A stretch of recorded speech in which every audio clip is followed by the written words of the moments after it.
It's a real privilege to have you all here. My name is Theodore Albright.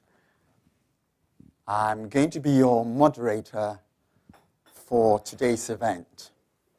And it's a real privilege to be able to welcome His Excellency, the Netherlands Ambassador to Ghana, Hans Doctor, to this program. Over the last decade, a lot has been gained in terms of access. There is still a lot to do to look at the quality of the loans that people take and also financial education. Because having access to a loan or a financial instrument is one thing, but making good use of it is quite another. I remember quite well when I was growing up, home loans became readily available in the Netherlands also for the lower incomes.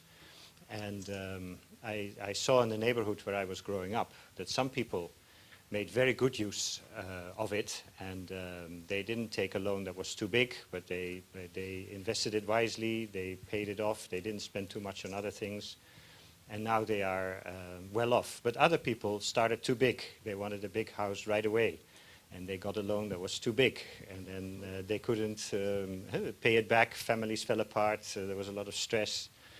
And those people now are living on social security, which is also part of social inclusion, but that was not the aim of the project of making home loans more accessible. So it is very important to understand how people use money, and also as microfinance institutions and governments who promote this, we have a responsibility that people take out loans responsibly and use them productively, not for a funeral, not for a wedding, but for something that generates income and builds your business, builds you a home that will increase in value, will help you to build a pension, save for a rainy day, things that are productive.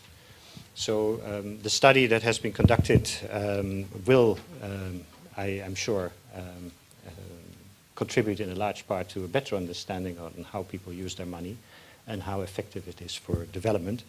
So I want to thank the organizers, ING, which is a responsible bank in the Netherlands, NpM, the microcredit rating agency international. That's also very important for microfinance institutions to grow, to have a good rating on how they work, to attract capital, but also as a safeguard in the system about the quality of the work that microcredit agencies are doing. And then, of course, Opportunity International, Savings and Loans Limited, for their excellent research on the impact of microfinance. So without further ado, I'd like to open the program, and I look forward to an interesting morning. Thank you very much. Thank you very much, Netherlands Embassy, for giving the ministry the opportunity to be part of this important conference on the findings on microfinancing. The Honorable Minister is unable to be present for this occasion. She is attending a very important meeting in Parliament, but however, she has delegated me to represent her and give her a feedback on the discussions. And from the discussions so far, it has been very revealing and very enriching. At least from the discussions, we've gotten to know that women are equally benefiting from microfinancing. And it has really led to an improvement in their lives, for which the ministry is working for. We are very grateful, and I intend to give a feedback on the outcome of this program. Thank you very much. Whilst there is impact, it was more evolutionary rather than revolutionary. So, for example, the Ghana figures show that there was a 10% increase and a 10% spend. So the net effect was zero, but at least there was a 10% increase to be spent. All right. And then impact on business activities. Here again, there was opportunity for expansion. And when you compared that to the control group, there was significant, statistically significant growth amongst those who are accessing microfinance as compared to the control group, which was 5%. The client group was in the region of over 50%. Impact on women empowerment. Here, the evidence was slightly tenuous, can I use that word? It was uncertain. The Indian experience showed that there was a clear correlation between microfinance and empowerment of women. The Ghanaian experience, however, differed, and it differed because the thinking was that women already make contribution in Ghana to the day-to-day upkeep of the household. So there's only a slight variation. But nevertheless, it means that women are able to stand on their own ground, contribute not only at the household level, but also at the societal civic level. Impact on education. Education is key. Here, again, we saw that access to microfinance enabled certain households to access funding. The overall result, however, in this regard was slight.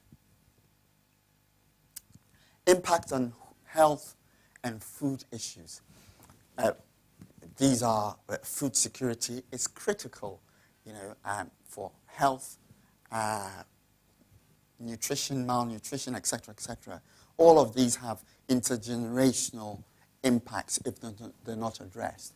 And here it was shown that for those accessing microfinance, they were able, particularly if you look at the Indian experience, with those in agriculture, for example, they were able to enhance the quantity and the quality of food that came into the household.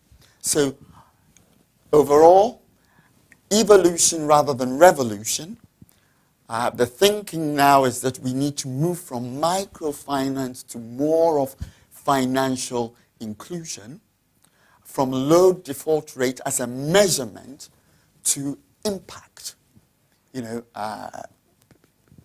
organizations typically will say, we've got 2% par, 3% par, and that's okay. But how is that affecting the client?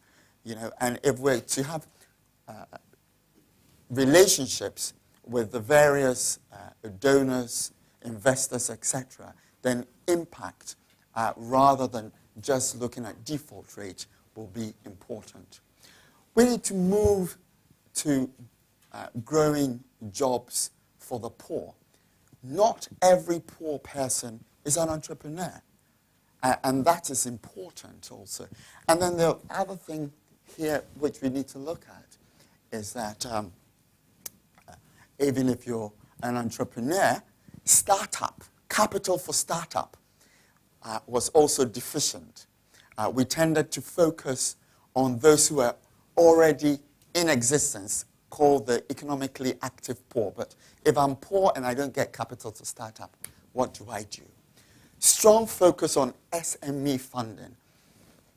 For any economy to grow, and we heard it today, for any economy to develop, you need a strong foundation in SME. They employ about 95% globally.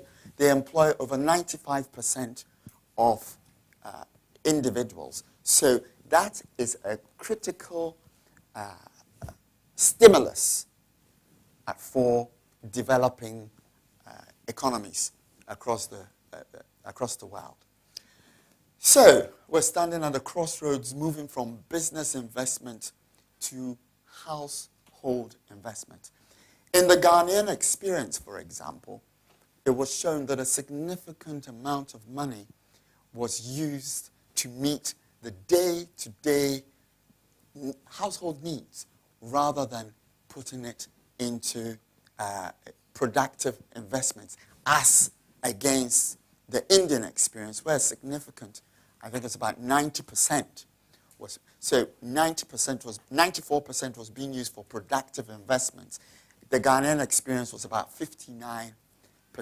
So clearly there is a need not only to grow businesses, but to be able to have access to funding that enables people to live from day to day. So that is a snapshot of the report. Now we'll open this up for panelists and invited guests to address certain key issues. Specialized fund dedicated to microfinance in Ghana. Investors, for Serrano Management, the fund we manage has two specific investors, now KFW and Coded. Coded seems to be linked to where we are today. And so Coded is a social investor, so they will probably not directly say we want a lot of profits, returns on our investments, but KFW, as you know, is a bank. So they would also request that. You need cheap funds to be able to expand, but the funds that we manage are linked to the market. So for example, if the treasury bills rates are very high, we may want to do that. But what can the microfinance institution do as, the entity itself? You should have, we consider the capacity of a lot of microfinance institutions to be quite low in Ghana, where, for example, there is no risk management team, the assessment of loans. So you have a very high risk rating, if you ask me, a risk profile that if I am to give you a loan, I may just have to add that back to you to pay.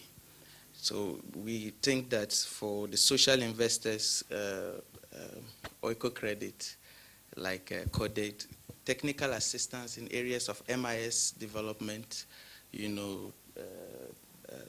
risk management, governance, corporate governance, all those will reduce the risk profile of these institutions, and then you can be attractive to foreign investors. We can do debt, we can do equity, but it all depends on what risk you present to us. Thank you for that. For the last 2.5 years, I was there, and absolutely no capacity. No capacity. Security is the biggest issue, and then capacity, because once the people, up to 2002, nobody has education there. So it was difficult to recruit staff. After training them and another person poaches for $50 more, they leave you. I had a turnover of 37% every year. Okay. But we still have influx of money from investors coming in, for technical assistance, for capacity building, and grants to open branches. And I arrived in Ghana the last month, so I'm a bit new. But I think talking to a few friends, it seems we still don't have that investment coming into Ghana, even though we have 80 to 100% capacity better than Afghanistan. So, and I was discussing with the moderator earlier on that over there we are able to negotiate everything and we paid in local currency. Over here, I know some institutions borrow in USDs, which is very tough with the rate of the fluctuation going on. So I think we need more help here. Just to comment on a few issues, but I'll start from Mr. Jemfi's comment that there are not many investors in the country. And I must say that Oiko Credit has a country office here, so we are on the ground. Serrano also has an office, we are on the ground. But there are also a few other social investors that are operating from outside. So it makes it look like there are not many investors here in the country. Sorry, if I can interrupt? See, the issue here is not so much the numbers here, but the treatment that is meted out to Ghana vis-a-vis, for example, Afghanistan, which is, and Ernest is telling me, sort out your risk profile. And this man has just come from Afghanistan 2 months ago, and he's telling us there's influx, and I'm sure Serrano is even in Afghanistan. Oh, let me say that we are. Serrano is doing local currency loans. Oiko Credit is also doing local currency loans in the country. I think that it all boils down to capacity of the microfinance institutions. That's why we also have technical assistance to support microfinance institutions Yeah. who may be weak now, but also have potential. You can see potential for the future. Yeah. So you cannot really do every microfinance institution. We look at capacity, and like Ernest said, if the microfinance institution is quite weak, then it increases the risk profile. If it increases the risk profile, then also your margin or that your interest will be higher than institutions that are have less of a risk profile. So Okay. that's it. But we expect that the institutions will be able to build capacity and be able to access some of these funding for themselves. For example, if you take human resource, for example, human resource capacity in some microfinance institutions is quite low, and then there are other areas, like Anna said, the risk management aspects, which is also a key area, but sometimes they kind of gloss over and are not very, do not see it as an area that they really have to develop. Thank you very much. Of course, the investors are not charities, and so they have responsibility for the money. I was only playing the devil's advocate here.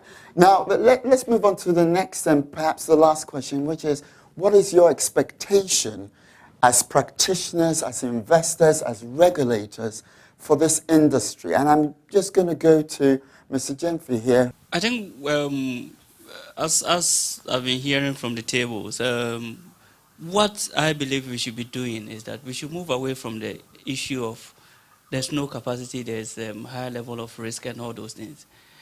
Believe me, if you look at the growth rate of the industry, for me it's quite high, and I believe that if we make effort to change certain things, we can go on very well as an industry. And one of the areas that I see there's high potential is that in terms of our scheme of events, in terms of investors, are there any little part of your funds that are set aside to groom institutions so that they become your clients forever? But Maria has just said that we offer technical assistance, and so that must certainly be the case, isn't it? But that might go to the ones that are doing well. In fact, I must be honest with you, I've seen about 5 institutions in Ghana that are overburdened with funds. But beyond that, what is happening to the others? Okay. And that is where we should start looking at. And when you look at issues of financial inclusion and others, there's a high level performance in this country when it comes to those things. Yeah. But as Kwame told the audience in Amsterdam, it will get to a point where people will start moving away from microfinance. And it's all because the funds are not there to support. So I think going forward, we need to reorient and then move more into the market and assess certain big group of institutions at certain levels. So there appears to be a tension between capacity building, provision of funding, and access. That's what you say for the institutions. Ernest made mention of the high risks Yeah. associated with various MFIs in Ghana. Yeah. I believe that I will speak as a practitioner and also from the association point of view. Yeah. We approached 1 or 2 fund managers, and Yeah. they said the funds that they had, if they give it to one MFI in Ghana, it will collapse it. So then what do? We need to come together and be able to take it as a pool. Yeah. And pass it on to the MFIs. You have an MFI that has a portfolio of, let's say, just about 200,000 or 300,000. But if you put them together and you have about maybe 20 MFIs, that based on the data they are submitting to BOG as well as to the association, you can tell that they are making good returns on the investment that they have. If we put these associations or the MFIs together, we'll be able to source funding and move them up. The risk profile will exist. Day in, day out, we have them. But as we improve upon our capacity from the association point of view, from the fund managers, if we set aside some fund to build up their capacity, I believe that in the long run, it will be to the benefit of the fund managers who can establish long-term relationship with them. Thank you very much. So you're talking about syndicated borrowing as opposed to syndicated lending. Regulation, regulation, regulation. In my opinion, I mean, the main objective of this seminar is to talk about the impact. Yes. We have not talked so much about the rate, the interest rate charged to the client. And I've seen some figures that are far below the reality. Okay. The rates in the market for all the practitioners, they know that for microfinance industry is much higher. So if you want to have an impact on the livelihood, you cannot pay this kind of rate. I mean, the rates in Ghana are huge. And it's not because... But let me just go to my point. If I remember my economics, rates goes down if there is a competitive environment, enabling environment. Today is impossible to compete normally with 500 or more financial microfinance, 600 microfinance institutions, unregulated, not supervised. I mean, it's impossible for Bank of Ghana to control all of these institutions. They are not reporting to the credit bureau. So I think in terms of private players, funding, I don't think there is any issue of funding availabilities. I mean, frankly, if you are a serious player, there are plenty of opportunities, plenty of funds in Ghana. The issue is the enabling environment and the competition with so many small players that are not taking taking deposit and that are not, I mean, being monitored enough to operate properly and to create this environment. And I believe strongly that if it comes to, you know, a more healthy competition, prices will go down and impact will go up. As simple as that, because prices are too high.